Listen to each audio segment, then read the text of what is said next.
সকলের রুহের সওয়াবকে দয়া করে পৌঁছে দিন আল্লাহ পাক। এরকম পরিবেশ তো আমরা কখনো পাইনি। এখানে অনেকে আছে তাদের জন্য খুবই আজকে প্রথম।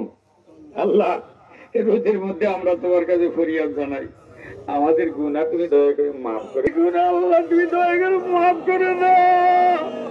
দুনিয়ার মধ্যে অনেক সমস্যা সম্মান দিয়েছো, দুনিয়ার মধ্যে মানুষের ইজ্জত করে, পরকালে এই গুনাহ নিয়ে গেলে ইজ্জত তো দূরের কথা, সেদিন এই লোকগুলি বুকের উপরে দিয়ে পানিয়ে পানিয়ে জাহান্নামে যাবে আর বলবে ডবল ডবল শাস্তি দিও। আল্লাহ এই যেন আমাদের নসিবে না হয়। দুনিয়ার ইজ্জতের বিনিময়ে আল্লাহ আখিরাতের ইজ্জতটাই তুমি আমাদেরকে দিও। দুনিয়া ক্ষণস্থায়ী, আখিরাত চিরস্থায়ী। আল্লাহ আমাদের জন্য আখিরাতের ভালাই, দুনিয়ার ভালাই আল্লাহ তুমি কবুল ও মঞ্জুর করে নি।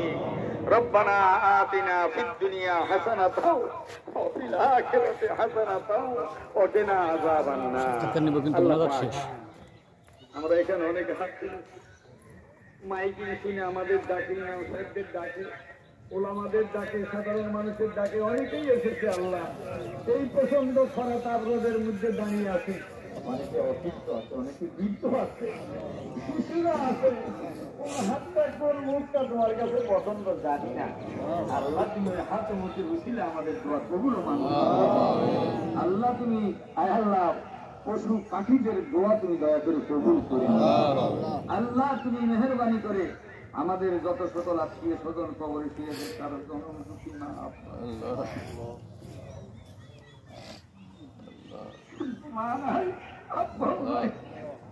অনেকে মা হারিয়েছে, অনেকে বাবা হারিয়েছে, অনেকে মা আব্বা সবাইকে হারিয়েছে।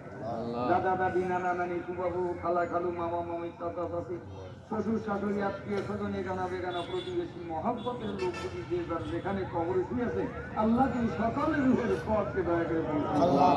আল্লাহ পাক ফিলিস্তিনের মুসলমানদের মায়ানমারের 10 লক্ষ মুসলমান বাংলাদেশে গরিব দেশের মধ্যে এসে পড়ে আছে।